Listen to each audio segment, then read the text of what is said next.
Welcome to Coffee with the Wilsons. And we are at the Bold Bean Coffee Shop in Jacksonville, Florida.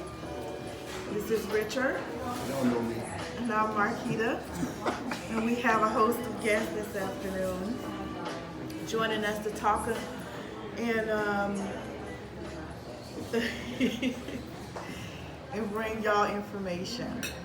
We've had a long week, been a little bit under the weather, so forgive us for any coughing and sneezing that might take place. We're out here being faithful All right.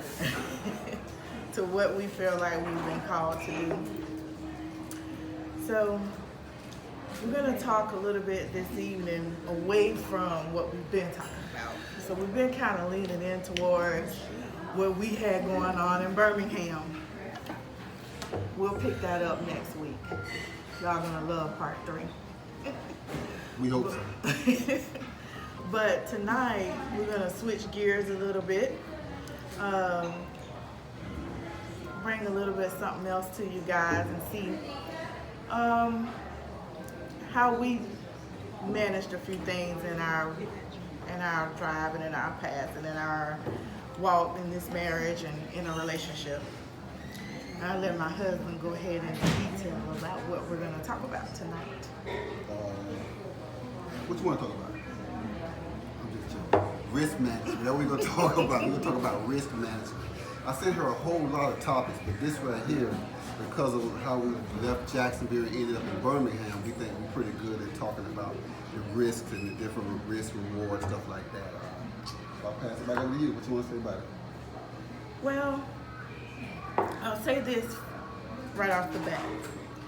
It's really hard to calculate all aspects of risk. It's really limited to your understanding, your experience, maybe even some things you read and you think might apply.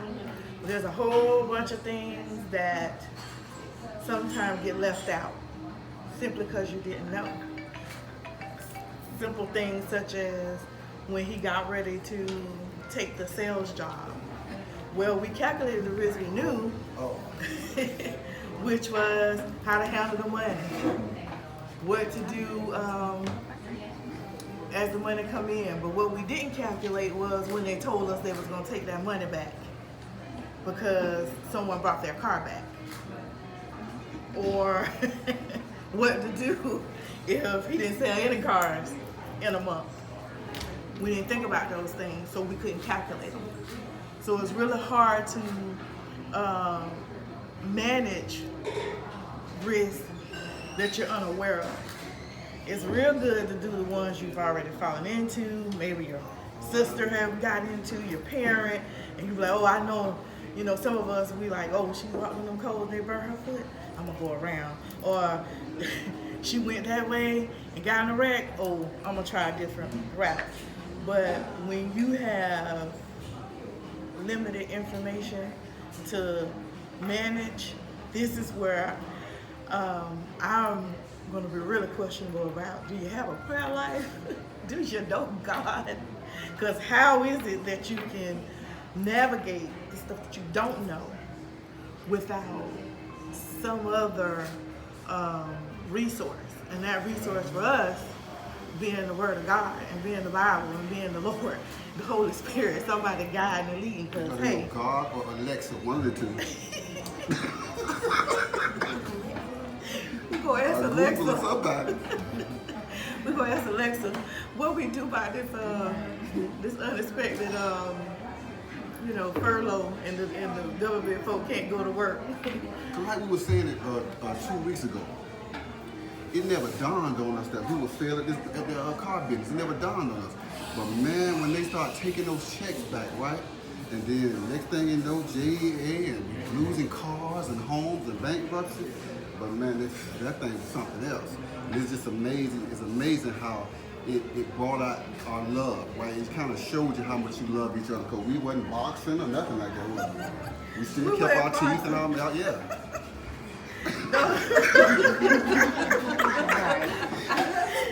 There was no boxing going on, praise God. But I can recall days that we woke up praying before we did anything else, we better get up and declare something in this house, but we gotta eat. And You every know. time I spoke, I was like, hey.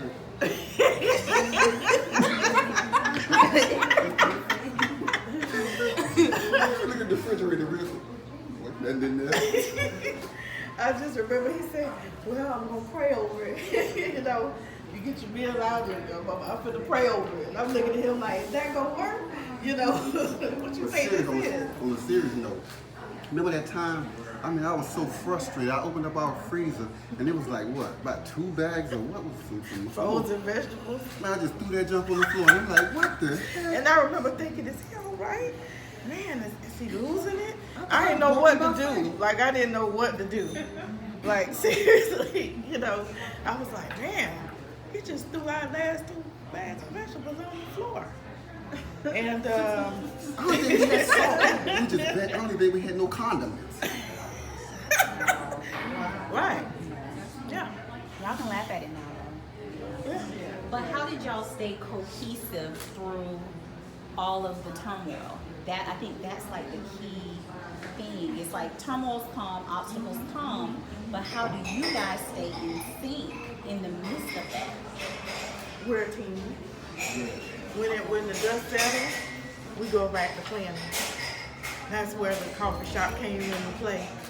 We'll be like, okay, we may not be able to do this, but we're going to have $4 to go to this coffee shop tomorrow and talk through this. And it was better outside the house. Now, why? I'm not saying that's a cookie cutter. This is an instruction for, you know, to live by. This is Bible. But for us, when we got into this atmosphere, we could plan, we could think. Stuff started coming together when we started writing it down and looking at it. And even talking. So if you're in a relationship with someone that you can't have a conversation with, or they think everything is an argument, that's going to be a rough pocket. Because you got to be able to talk with reason, you know. And so we would write down what we thought we could get done and what we was going to tackle first. And he's good at first about pulling out what all the issues are. Let me write down where everything wrong at. And then we're going to decide which one of these things we're going to work on first. And sometimes by doing that, other stuff started to fall in place. We really began to see the hand of God when we didn't understand certain things, because it was like, okay, we got 5 items on our list. All of them need attention right now. So what happens if we pick one and the other 4 fall on the wayside? So that required another plan.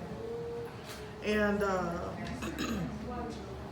we just really began to see the hand of God. I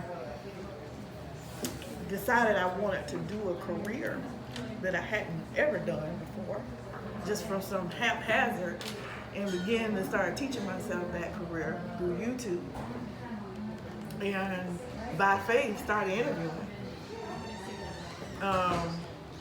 And that wasn't in our plan. But it was a saving grace to what we have been dealing with. There were certain things we still have no answer for. We can't explain. And what I mean by that is, we were talking on the way here, and I said, maybe we were supposed to leave Birmingham when my contract was up. I was on a 6-month contract, but it ended after 16 months, 18 months, something like that. I said, maybe we were supposed to leave at that time, and that's why stuff just was so crazy. But then that can't be true, because by me staying is how I got the current job I'm on. And by me staying is what allowed him to be able to care for his mom when she got ill and not have to worry about going to work. So that couldn't be it. Again, stuff we just couldn't explain. But I will say, prayer was a huge number one. I mean, on purpose, intentional, together. And it wasn't cute, say, God help us kind of prayer. It was intentional, using scripture, really speaking over our life, speaking to our situation with the word. And his favorite go-to was always Jeremiah 32:27. Is there anything too hard for God? And I think we lived there for months. I think we lived there. That's how we got grits. Yep, everything. Well, that's true. Yeah, I'm like, man, that was tough. That's how we got grits. We got grits. Yeah. Walking outside and making sure that the no predators looking for you.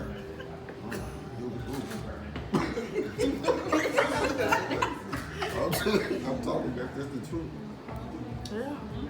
So how did y'all find the coffee shop as your common place to plan and get you know, in Well, we state? started there. Okay. Our first 6 weeks, probably worth of dates, was at a coffee Yeah. shop. Starbucks was done Avenue, yeah. So they knew us when we came in. And it was there that we talked about everything before we even got serious in the relationship. We talked about not wanting to have any more children. That was an outright no. Who would run the finances in the relationship?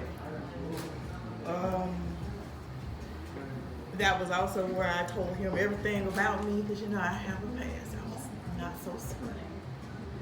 And so I didn't want anybody to be able to walk up out of the street and tell him anything about me. So I told him, well, this is what I had going on. There's this situation that's really kind of still unsettled. So if we see him in the mall, I don't know. You know, they might be like, there she go, hit her. I don't know. You know.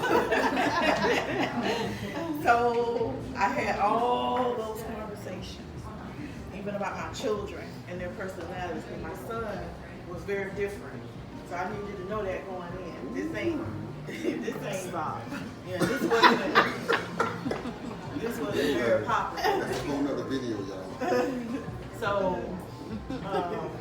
we talked about that. We talked about the abuse in my other marriage. Every bit of it is where we had the conversation before we got in a serious relationship. So it was at a coffee shop. So it's kind of where we started. Before we even went on our first date, we met at that coffee shop just about every day. Yep. So, talked about our backgrounds in church. That was a whole nother set of conversations right there. But I think, you know, it knitted our personalities together. It made us friends from the beginning. There was nothing unexpected. There was nothing that jumped out. So I think once we settled right there that, well, if I still like her, I still like him, after we done had all these conversations. I think one time we just sat, and I think for an hour, I told you all the things I can think of that was important to me from a little child up until that point. And then the next time you did that. Right, yep. Anything that was ever important to him from childhood to that point in time, he said it to me, wherever that was, whatever stuck out in his mind. And I think what that did for us was really let us know who each other were, because that's a hard thing, learning who we're dealing with and trusting. But I think those things kind of gave us a real level of what we were dealing with.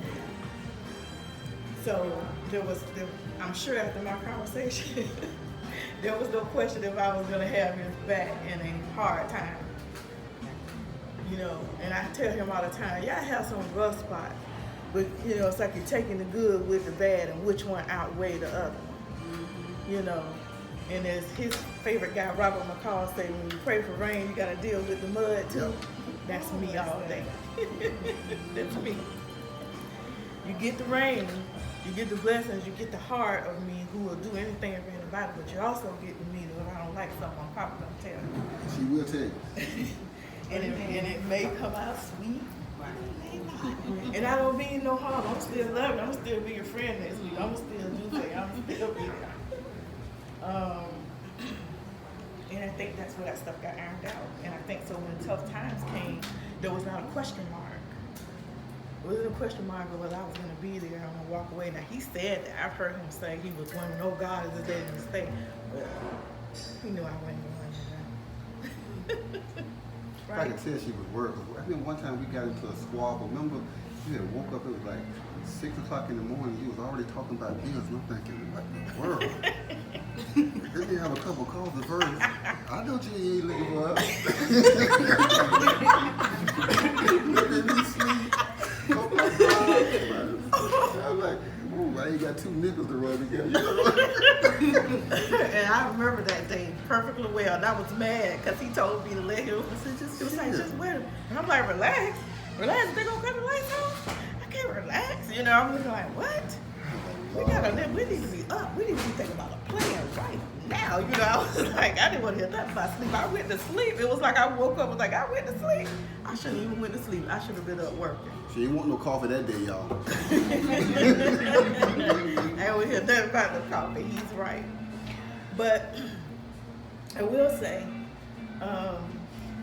as we conclude and we thank our guests for coming and laughing with us and sharing with us, it was really nice of you guys to come out.